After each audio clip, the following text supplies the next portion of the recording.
हरिपुर जंगल में एक रानो चिड़िया रहती थी। वो बहुत ही मेहनती थी।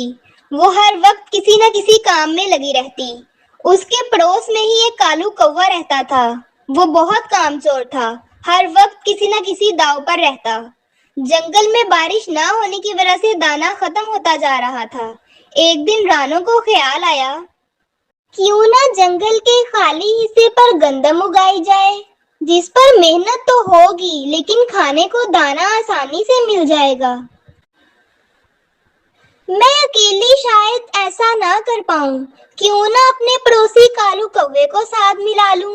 उससे मेरा काम भी आसान हो जाएगा और कौवे को भी दाना मिल जाएगा।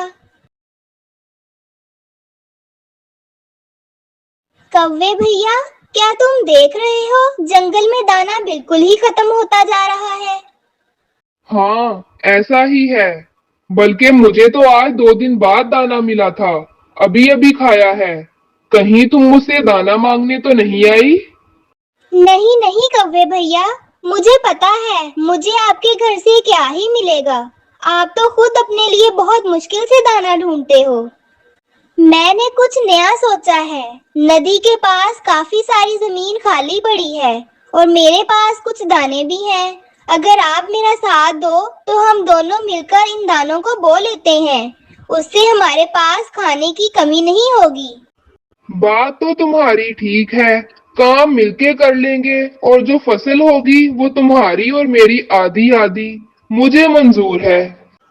तो फिर चलो आज हम जमीन को नरम करते हैं, क्योंकि बीज नरम जमीन पर ही उगता है। ऐसे अचानक से तुम मुझे बता रही हो? आज तो मुझे और भी बहुत काम है। ऐसा करो, आज तुम जमीन नरम कराओ। बाकी का काम मैं पूरा पूरा तुम्हारे साथ करवा दूंगा।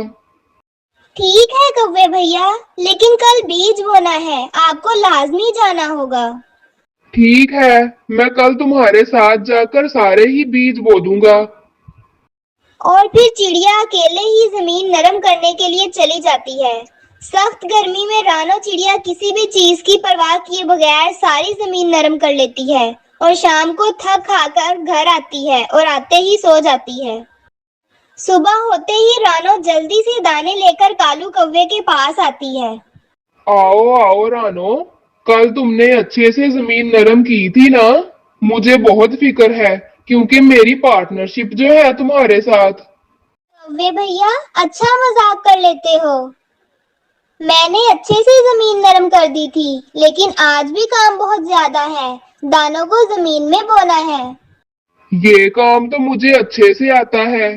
अपने दादाजी के साथ ये काम करवाया करता था मैं। तुम ये बीज लेकर चलो, मैं 10 मिनट में आता हूँ। रानो चिड़िया चली जाती है और जाकर बीज बोना शुरू करती है। देखते ही देखते वो सारे बीज बो देती है, मगर कालू कौवा नहीं आता। शाम को थक हार कर वापिस घर आ जाती है। कौवा सामने ही बैठा था। रानो, माफ करना, मैंने तुमसे पार्टनरशिप तो कर ली। अभी भी मैं अपनी बात पर कायम हूँ, मगर जैसे ही तुम गई मेरे सर में सख्त दर्द शुरू हो गया, इसलिए मैं ना आ सका। लेकिन कल खुद ही तुम्हारे पास आ जाऊंगा और तुम मुझे कल का काम भी बता देना। अगर हो सका तो मैं अकेला ही कर आऊंगा। ठीक है कौवे भैया, मैं थकी हुई आई हूँ, मुझे जाकर आराम करना होगा। अगले दिन सूरज ज्यादा आग बरसा रहा था। कौवा चिड़िया के पास जाता है। तुम भी कहती होगी कैसा पार्टनर है मेरा, जो रोज बहाना बना लेता है। आज मैं खुद ही आ गया हूँ। तुम चलो, मैं तुम्हारे पीछे पीछे ही आ रहा हूँ। चिड़िया चली जाती है और नदी से पानी लेकर सारी फसल को पानी देना शुरू करती है। चिड़िया कौवे की राह देखती रहती है, मगर शाम हो जाती है, कालू कौवा नहीं आता। चिड़िया फिर से थक हार कर घर वापस आती है।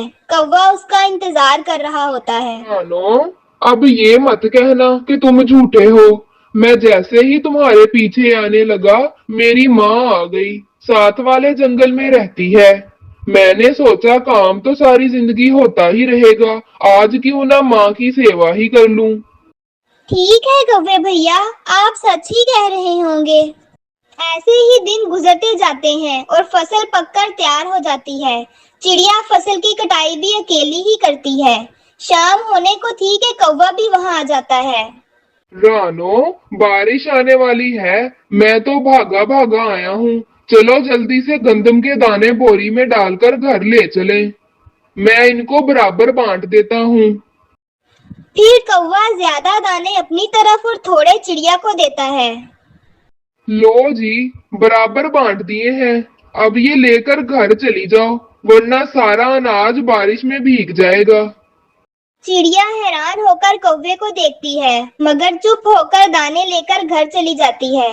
कौवा अभी वहीं बैठा था कि बारिश शुरू हो जाती है। कौवा उन दानों के अंदर छुप जाता है। बारिश ज्यादा होने की वजह से दानों के अंदर ही कौवे का सांस बंद हो जाता है और वो अपने लालच में आकर खुद ही मर जाता है।